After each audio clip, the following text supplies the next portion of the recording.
Salut à tous, c'est Nisno. Aujourd'hui dans cette nouvelle vidéo, je vais vous expliquer comment installer une musique en tant que sonnerie sur votre iPhone. Donc ça peut être une musique que vous avez téléchargée, qui vient d'un CD que vous avez acheté. Donc du moment que c'est dans un format classique style .mp3, eh bien normalement cela va fonctionner.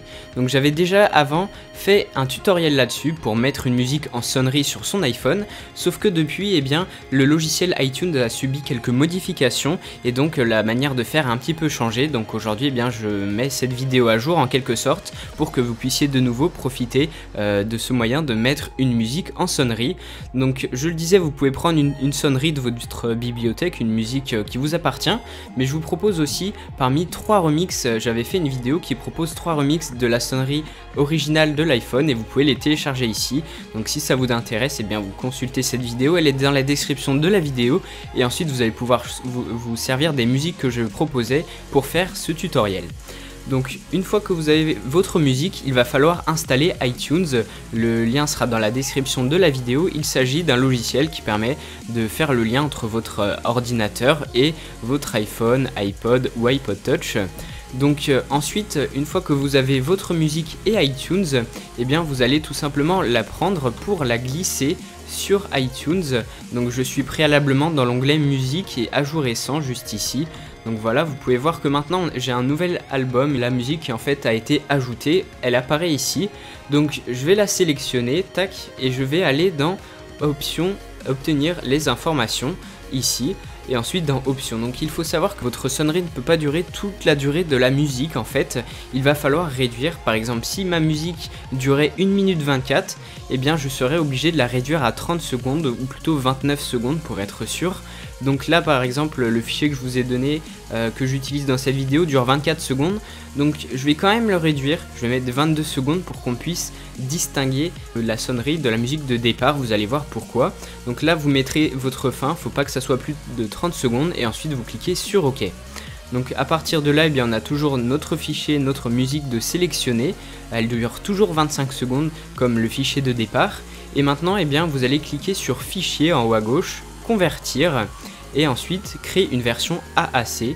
Donc voilà, une deuxième version du fichier a été créée. On a toujours la première qui dure 25 secondes et ensuite eh bien, on a la deuxième qui dure cette fois un peu plus de 22 secondes, donc c'est-à-dire 23. Donc voilà, c'est pour ça que j'avais changé la durée, c'est pour que vous puissiez distinguer la version .AAC qu'on a créé en faisant fichier convertir de la version originale. Donc nous, ce qui va nous intéresser pour faire notre sonnerie, eh bien c'est cette version AAC, et pour la retrouver on va faire un clic droit dessus et on va faire afficher dans l'explorateur. Donc là, eh bien en fait, on va retrouver le fichier, donc c'est celui qui est sélectionné, on voit de nouveau la durée et on va devoir modifier son nom en modifiant, en faisant clic droit, renommer, et là on va modifier le M4A en M4R.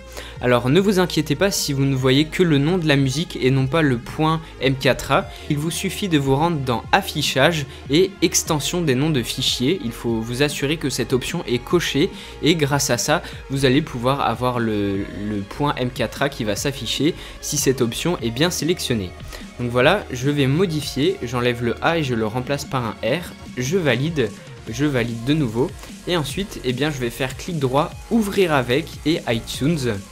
Et donc grâce à ça, iTunes va reconnaître la musique et elle va apparaître dans le dossier musique, son, et voilà, elle est apparue ici. Donc maintenant, cette musique est bien devenue une sonnerie, il ne vous reste plus qu'à aller sur votre appareil, votre iPhone que vous avez préalablement branché à votre ordinateur et qui va apparaître ici, donc vous pouvez le voir. Maintenant si je me rends dans l'onglet son, eh bien je peux voir que je peux synchroniser les sons. Donc si vous aviez déjà fait une sonnerie, il y aura marqué 2 sons par exemple ou 3 sons, mais moi comme j'en ai créé qu'une seule pendant cette vidéo, eh bien il y en a une seule. Donc à partir de là, eh bien, vous pouvez cliquer sur terminer puis synchroniser et là eh bien, votre iPhone va récupérer cette musique et elle va ensuite apparaître dans les réglages de votre appareil, dans les réglages et son. Donc voilà, ensuite une fois dans les réglages vous pouvez sélectionner cette musique et elle va apparaître lorsque quelqu'un va vous appeler. C'est tout pour cette vidéo, j'espère qu'elle vous aura plu, n'hésitez pas à mettre un petit j'aime, un petit commentaire et moi je vous dis à très bientôt pour une prochaine vidéo.